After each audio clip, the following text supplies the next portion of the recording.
Congratulation Sureshbhai, તમારી 30,000 રૂપિયાની loan pass થઈ ગઈ છે. થેન્ક યુ સર, તમારો ખૂબ ખૂબ આભાર. લાવો પૈસા. ખમો પેલા હિસાબ તો કરવા દો.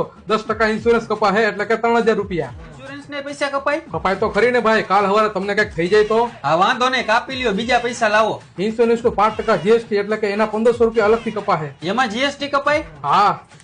હા વાંધો નહીં, વૈધા એટલા તો લાવો. 10% પ્રોસેસિંગ ફી એટલે કે 3,000 રૂપિયા એના. પ્રોસેસિંગ ફી દેવી પડે? દેવી તો પડે ને ભાઈ. વાંધો નહીં, વૈધા એટલા તો લાવો. ખમોજી હિસાબ બાકી છે, પ્રોસેસિંગ ફી ને 5% જીએસટી દેવું પડે એટલે એના 1,500 કાપવો પડશે. એનું 5% જીએસટી દેવાનું? દેવું જ પડે ને, એમ નો હાલે. હા વાંધો નહીં, હવે તો વૈધા હોય એટલા લાવો. 5,000 રૂપિયા ફાઇલ ચાર્જ ને કપા હે. શેનો ફાઇલ ચાર્જ? આ આપણે લોન કરી એનો ફાઇલ ચાર્જ. હા વાંધો નહીં, કાપી લ્યો. હવે તો પૈસા વૈધા હોય એટલા લાવો.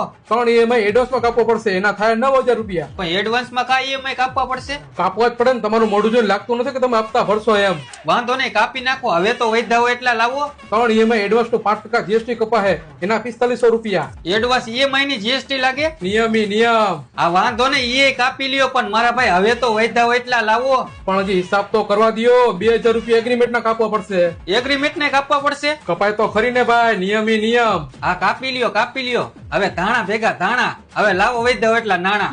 અરે નાણા આપવાના જોઈને આલ્યો 500 રૂપિયા. ટાઈમસર હપ્તા ભરતા રહેજો. આવડી મોટી લોન લીધી છે, હવે હપ્તા તો ભરવા જ જોઈશે ને. હા તો તમારી લોન થઈ ગઈ એ ખુશીમાં મને પાર્ટી તો આપો, કેક તો ખવડાવો. હા મંગાવી લ્યો, કેક ખવડાવી દઉં.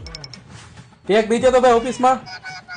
આ લ્યો તમારો કેક. કેટલા દેવાના? 600 રૂપિયા. રે 100 રૂપિયા ઘરના નાખવા જોઈશે. હાલે. આ તો તમે ઘરના હતા એટલે, બાકી લોન કરવાના મને પૈસા દેવા પડે. મારા મગજની તો પથારી ફેરવી નાખી ત્યાં.